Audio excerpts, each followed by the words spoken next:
안녕하세요. 오늘은 제8강의로 이제 성경이 보여주고 있는 인간의 그 존귀함에 대한 첫 번째 이유를 우리가 공부하려고 합니다. 바로 그 제목은 인간 존재의 배경을 통해서 저와 여러분이 구체적으로 나라고 하는 존재의 가치가 얼마나 귀한가를 알아보려고 합니다. 이미 우리가 살펴본 대로 세상은 이 물질적 가치, 약육강식의 가치 아래 지배를 받고 있다는 것을 우리가 배워왔습니다. 그래서 누구든지 세상으로 가면 어쩔 수 없이 얼마나 재물이 있느냐 없느냐, 얼마나 배웠느냐 못 배웠느냐, 얼마나 힘이 있느냐 없느냐가 결국 그 사람의 존귀함과 미천함의 하나의 구분이 되고 마는 것을 보게 됩니다. 그런데 성경은 인간 자체가 그 어떤 것보다 존귀하며 모든 것의 중심이 되는 것을 우리는 전 시간에 배웠습니다. 그렇다면 오늘은 성경이 왜 인간이 존귀한 존재라고 말하고 있는지, 그 내용을 크게 세 가지를 통해서 공부하겠는데, 오늘은 그 첫째, 인간의 존귀함의 그 가치에 대한 이유를 오늘 배울 텐데, 그 첫 번째 이유는 바로 인간 존재의 배경을 통해서 우리의 가치를 알 수 있다는 것입니다. 사람 하나가 세상에 오는 것보다 더 큰 기적은 없습니다. 우리가 늘 자녀를 낳고 살아가는 것을 보기 때문에 아무렇지도 않게 생각할 때가 많지만, 사실 이 생명 하나가, 사람 하나가 이 세상에 온다는 것은 놀라운 기적이 아닐 수 없습니다. 근데 여기서 알아야 할 중요한 것은 사람 하나가 세상에 오는 것이 우연히 이제 돼서 오는 것이 아니라는 것입니다. 성경은 우리에게 이 부분을 자세하게 보여주고 있습니다. 옛날에 여러분 유행했던 유행가 중에 그런 가사가 생각나십니까? 제가 알기로는 그 소경 가수였던 이용복이라는 가수가 부른 노래 중에 어머니 왜 나를 낳으셨나요? 그런 그 노래 가사가 있었던 것이 생각납니다. 그렇습니다. 사람은 힘이 들면 때때로 부모님에게 왜 나를 낳느냐고 이렇게 원망할 때가 있게 되는 것입니다. 그러나 사실 우리를 낳은 어머니 역시 우리를 낳고 싶어서 낳은 것이 아니에요. 그래서 우리에게 대답을 해줄 수가 없어요. 이 세상에는 그 누구도 왜 자기가 존재하는지에 대해서 아무도 설명해 줄 사람이 없어요. 자기 자신도 자신이 남자나 여자로 혹은 태어날 장소와 시간에 대해서 전혀 선택하지 않았기 때문입니다. 그래서 설명해 줄 수가 없고 알 수가 없는 것입니다. 그렇다면 어떻게 이런 일이 일어날 수 있습니까? 우연입니까? 이 오묘하고도 과학적인 이런 일이 어떻게 우연이 될 수가 있겠습니까? 이 일에 대해서 진화론적인 가치를 가지고서는 절대로 우리는 알 수도 없고 설명해 줄 수도 없는 것입니다. 그런데 하나님의 말씀 안으로 들어가 보면 이 모든 것에 대한 해답이 있다는 것입니다. 왜? 우리를 지으신 창조주 하나님이 기록해 주신 말씀 안에서만 우리는 그 해답을 이제 알아낼 수가 있기 때문입니다. 그리고 그 해답은 바로 우리 자신의 존재 가치를 한없이 높여줄 것이고 무한한 감사와 감격이 이제 있게 할 것입니다. 이제 우리는 창조주 우리 하나님의 말씀을 통해서 저와 여러분 자신이 어떻게 존재하는가에 대해서 한번 알아보겠습니다. 그리고 이 말씀을 우리가 공부할 때 공부하는 것으로만 그쳐서는 안 됩니다. 공부하는 것을 이제 우리는 받아들일 수 있어야 되겠습니다. 왜냐? 받아들일 때 내 삶의 가치가 변할 수 있고 바뀔 수 있기 때문입니다. 그래야만이 우리는 하나님이 우리에게 말씀하신 그 올바른 가치 안에서의 올바른 삶을 살아갈 수 있기 때문입니다. 다시 말하면 저와 여러분이 이것을 받아들일 때 우리는 천국의 행복, 천국의 능력을 우리는 힘있는 삶을 살아가게 될 것입니다. 성경에서 우리 인간의 존재의 배경을 가장 잘 설명하고 있는 말씀은 다윗이 고백한 시편, 바로 139편 13절에서 16절까지 잘 말해주고 있는 것을 우리는 알 수가 있습니다. 자, 먼저 우리는 이 다윗이 하나님의 감동을 받아 기록하고 있는 이 말씀의 내용 중에서 제일 처음 다윗이 감사하고 있는 것이 무엇인가? 도대체 다윗은 무엇을 감사하고 있는가? 예.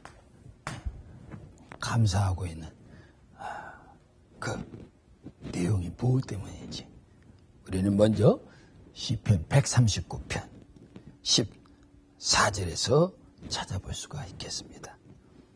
14절을 읽어보면 내가 주께 감사함은 나를 지으심이 신묘막측하심이라. 주의 행사가 기이함을 내 영혼이 잘 아나이다. 다윗은 자신이 하나님에 의해서 창조되었음을 인해서 감사하고 있는 것을 알 수가 있습니다. 다시 말하면 가장 존귀한 분이 만들었기 때문에 인간은 가장 존귀할 수밖에 없는 것입니다. 그렇습니다. 세상에서도 누가 만들었느냐, 누가 그렸느냐, 어느 회사에서 만들었느냐에 따라 같은 물건일지라도 그 물건에 대한 질과 값은 달라지는 것입니다. 진화론 속으로 들어가면 인간은 원숭이의 후손이 될 수밖에 없는 그런 자리로 이제 들어가게 되는 것입니다. 여기서는 인간의 존귀함의 가치를 절대로 발견할 수 없는 것입니다. 저와 여러분은 하늘과 땅에서 가장 존귀하신 하나님이 만드셨다는 사실입니다. 그 하나님이 저와 여러분을 친히 지으셨다는 것입니다. 그래서 하늘과 땅에서 저와 여러분은 가장 존귀한 자가 될 수밖에 없는 것입니다. 오늘 저와 여러분도 하나님이 나를 만드셨다는 전능하신 하나님, 가장 사랑이 많으신 그 하나님, 그 하나님이 나를 만드셨기에 우리는 감격할 수 있어야 합니다. 특별히 하나님의 형상을 따라 만들어진 사람으로 나를 만들었다는 데 대해서 대단히 우리는 감격할 수밖에 없는 것입니다. 자, 둘째, 이제 다윗은 그럼 인간이 어떻게 만들어진 존재냐? 어떻게? 도대체 어떻게 만들어진 존재냐? 여기에 대해서 고백하고 있습니다. 아까 읽어드린 시편 139편 14절에 보면 거기에 이런 고백을 하고 있습니다. 내가 주께 감사하오면 나를 지으심이 신묘막측하심이라. 이런 고백을 하고 있습니다. 그렇습니다. 저와 여러분, 우리 자신에 대해서 우리는 어떻게 우리를 평가합니까? 물질적인 가치나 약육강식의 가치를 가지고는 저와 여러분 자신을 보면 우리는 잘못 평가될 수밖에 없는 그런 존재가 되는 것입니다. 그래서 어쩌면 우리는 가진 것도 부족하고 있는 것도 부족하고 배운 것도 부족하고 여러 가지가 다 부족하다 보니 어쩌면 우리는 보잘것없는 존재예요. 그래서 진화론의 가치관 안에서 볼 수밖에 없는 도태되어져야 될 안타까운 그런 존재로 평가될지도 모릅니다.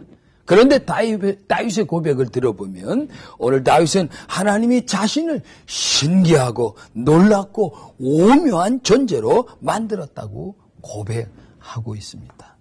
예. 신묘, 예. 막측하게 지었다고 고백합니다. 이게 귀하고 놀랍고 경외스럽고 그리고 아주 훌륭한 그런 존재로 만들었다는 것입니다. 예. 영어로 표시한다면 fearfully.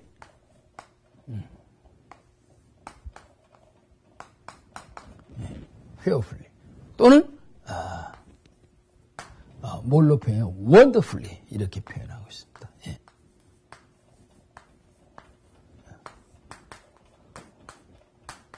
이렇게 fearfully and wonderfully. 이 말의 이제 의미는 바로 신비하고 놀랍고 경이롭고 어마어마한 아주 훌륭한 존재로 저와 여러분을 만들었다는 것입니다. 이 세상에 이렇게 만들어진 피조물은 없습니다. 한번 우리 자신에 대해서 불러볼까요? 나는 원더풀한 존재다. 나는 원더풀한 사람입니다. 예, 그래요. 한번 그렇게 외쳐보세요. 세상이 무엇이라고 평가하든지 그것은 참된 저와 여러분의 모습이 아니라는 것입니다. 저와 여러분 참된 모습은 저와 여러분 안에 있다는 것입니다. 그리고 그 안에 있는 당신은 바로 오늘 우리 하나님이 우리에게 말씀하시는 fearfully, wonderful한, 신비하고도 아주 놀랍고도 경이로운 그런 대단한 존재라고 하는 사실을 우리에게 주님은 말씀해 주고 있는 것입니다. 그러므로 우리 자신뿐만 아니라 이제 다른 사람을 대할 때도 마찬가지입니다. 그 사람에 대해서 이해가 안 된다고 그 사람을 오해하면 안 됩니다. 왜? 우리는 또 그 사람의 신묘막측한 그 사람 안에 있는 신비하고 놀랍고 오묘한 그 훌륭한 그 사람 안에 있는 그 어마어마한 그 사람의 가치에 대해서 우리는 잘 모를 때가 너무나 많은 것입니다. 그러므로 우리는 그 사람에 대해서 이해가 안 된다고 오해하지 마시고 이해하시려고 할 수 있기를 바랍니다. 그리고 다른 사람의 흉내내는 것보다는 당신 속에 있는 그 놀랍고 오묘한 특별한 하나님만이 주신 그 특징, 그 장점을 찾아서 그것을 개발하고 그것을 나타내 보시기를 바랍니다. 당신은 그것을 통해서 당신 자신의 인생에 기쁨과 보람과 능력을 갖게 될 것입니다. 세 번째로 다윗은 내가 어느 곳에서 지음을 받았는가에 대한 설명을 잘하고 있습니다. 바로 시편 139편 15절에서 말하고 있습니다. 15절에 뭐라고 말합니까? 내가 은밀한 데서 지음을 받고 땅의 깊은 곳에서 기이하게 지음을 받은 때에 나의 형체가 주의 앞에 숨기지 못하였나이다. 이렇게 고백합니다. 여기서 말하는 은밀한 곳, 땅의 깊은 곳이라는 말은 곧 어머니의 태 안을 말하는 것입니다. 사람이 어머니의 태 안에 잉태되면 그 어머니는 얼마 만에 그 사실을 알 수 있게 될까요? 보통 빨리 하는 것이 2, 3주 지나야 안답니다. 그런데 놀라운 것은 이 생명체를 가진 그 어머니의 태 속에 어머니는 몰라도 이미 우리 하나님은 그 기간 동안에 이미 그 생명체에 대해서 주목하고 계시다는 사실입니다. 이 사실은 무엇을 말합니까? 보통 우리가 자식에게 대한 어머니의 사랑이 말로 다 할 수 없는 큰 사랑이라고 우리는 말합니다. 그럼에도 불구하고 그 어머니의 사랑보다 앞서가는 사랑, 더 큰 사랑은 바로 우리의 생명체를 처음부터 주목하고 우리를 만드신 바로 하나님의 사랑이라는 것입니다. 그래서 이사야 49장 15절 16절에서는 그 어머니는 자기가 낳은 젖먹이라 할지라도 잊을 수가 있지만 하나님은 결단코 그를 잊을 수 없다고 말씀하시는 것입니다. 어머니의 사랑은 큰 것이지만 그래도 그 어머니는 잘 때나 혹 무엇인가 자기 일에 몰두할 때 잠시 잠깐이지만 잊을 수가 있어요. 그런데 우리 하나님은 저와 여러분을 결단코 잊을 수가 없다는 것입니다. 왜? 저와 여러분은 그 하나님의 모든 것이 되기 때문에. 그래서 세상에서 가장 큰 것이 바로 이 하나님의 사랑인 것입니다. 오늘 우리는 이 사랑을 받고 이 세상에 태어난 것입니다. 그래서 다윗은 고백하기를 내 부모는 나를 버렸으나 여호와 내 하나님은 나를 영접하시리이다. 이렇게 시편 27편 10절에 고백하고 있는 것을 알 수가 있습니다. 이제 넷째, 다윗은 또 무엇을 고백하고 있습니까? 가장 오늘 본 내용의 핵심이 되는 내용을 계시하고 있는데 그것은 바로 시편 139편 16절에 있는 말씀입니다. 읽어드리겠습니다. 내 형질이 이르기 전에 주의 눈이 보셨으며 나를 위하여 정한 날이 하나도 되기 전에 주의 책에 다 기록이 되었나이다. 이렇게 고백합니다. 당신이 어떤 물건을 하나 만들려고 한다면 어떤 과정을 거치게 됩니까? 먼저 그 물건에 대한 어떤 머릿속에서 구상을 할 것입니다. 가장 좋은 물건, 가장 내가 좋아하고 사랑하는 물건을 구상할 것입니다. 그 다음에는 그 물건에 대한 내용을 아마 스케치할 것입니다. 그리고 때가 되면 그것을 만들어내게 될 것입니다.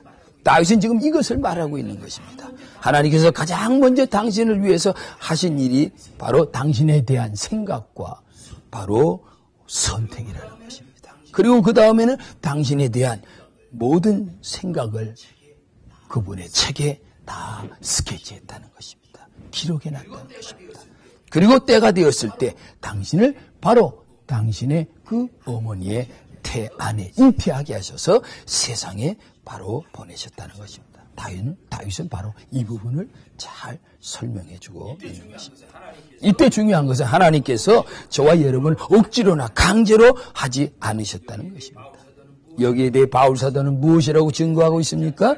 에베소서 1장 4절에 보니까 곧 창세전에 그리스도 안에서 우리를 택하사 우리로 사랑 안에서 그 앞에 거룩하고 흠이 없게 하시려고 우리를 사랑 안에서 사랑 안에서